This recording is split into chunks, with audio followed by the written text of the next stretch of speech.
पुनर्वसन मंत्री या संदर्भाने उत्तर देत आहे.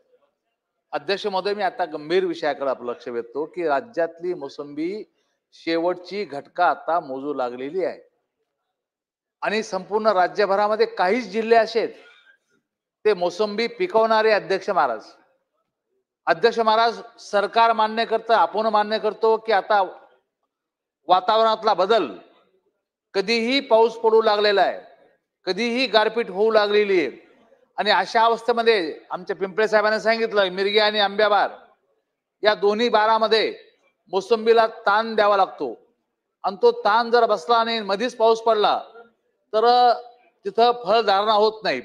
अध्यक्ष महोदय, मी मदत आणि पुनर्वसन मंत्र्यांना विनंती करू इच्छितो की आता जी मोसंबीची झाड आहेत या झाडावर प्रचंड मोठ्या प्रमाणामध्ये फळ गळती नाही, फूल गळती आहे.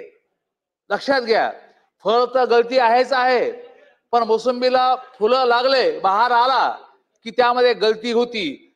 अशाही बाबतीमध्ये आपण त्या शेतकऱ्यांच्या पाठीमाग अनुदानिक रूपाने, खंबीर रूपाने पाठीमाग उभा राहणार का? आणि ज्या ज्या भागामध्ये गारपीट झाली त्या सर्व भागामध्ये निश्चितपणे मोसंबी उत्पादक शेतकऱ्यांना वाचवण्यासाठी शासन आर्थिक मदत मोठ्या प्रमाणात करील का? हा माझा बेसिक प्रश्न आहे. फूल गळतीला मदत आणि फळ गळतीला मदत. मंत्री महोदय, अनिल आपण बोला, मी दोघांचं उत्तर एकदमच द्या. त्यांनी दिलेलं आहे मगाशी उत्तर. नाही, शासन निर्णयानुसार योग्य ती मदत केली जाईल. अनिल भाऊ पाटील. अहो साहेब, अध्यक्ष महोदय, अनिल दादा बोला. अध्यक्ष महोदय, कोतकर साहेब मगाशी उत्तर त्याच्यावरती दिलेलं आहे मंत्री महोदयांनी. संशोधन करा फूल गळतीवर, काहीतरी तुम्हाला केलं पाहिजे की नाही? उत्तरात सांगितलं की आपण जे प्रश्न उपस्थित करता हे निश्चितपणानं तपासून त्याच्यावर योग्य ती कारवाई केली जाईल. तो आता कृषी विभाग करेल. या संदर्भामध्ये कृषी विभागाला आम्ही सूचना देऊ. कृषी विभागाला आम्ही या संदर्भात सूचना देऊ. अध्यक्ष महोदय, सन्माननीय मंत्री महोदयांनी अतिशय पॉझिटिव्ह उत्तर दिलेलं आहे. ते सगळ्या गोष्टींचा विचार करतायत. सगळ्या स्तरावरतून महाराष्ट्रामध्ये छापील उत्तर देत नाहीत, ते महाराष्ट्रामध्ये तपासून उत्तर देत आहेत आणि महाराष्ट्रामध्ये मदत पुनर्वसन विभागात मदतीचा हात जो आहे आतापर्यंत सर्वाधिक आपल्याला मिळालेला आहे.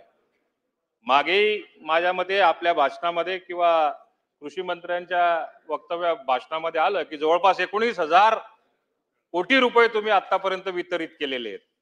पण हा जो प्रश्न आहे हे बहुवार्षिक पीक आहे आणि आपला निकषानुसार किंवा आपल्या नियमावलीनुसार किंवा कोणाला पैसे द्यायचे, कोणाला मदत करायची नाही करायची, याच्यामध्ये एक प्रमुख अडचण जी येते, जून ते सप्टेंबर मध्ये झालेल्या नुकसानची आपण मदत करत असतो आणि त्याच्यानंतर अजून एक सीझन असतो पुढच्या 6 महिन्याचा, त्याची एक मदत करत असतो. हे बहुवार्षिक पीक जर का आहे तर याच्यासाठी आपण निकष बदलणार का? एवढाच माझा स्पेसिफिक प्रश्न आहे.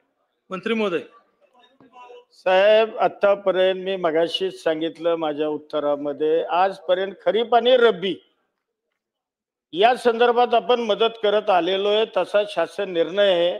परंतु सन्माननीय सभागृहाच्या सदस्यांच्या भावना लक्षात घेऊन या संदर्भामध्ये मी मगाशीच सांगितलं, आम्ही या संदर्भामध्ये अभ्यास करू, तपासून घेऊ आणि योग्य तो निर्णय घेऊ.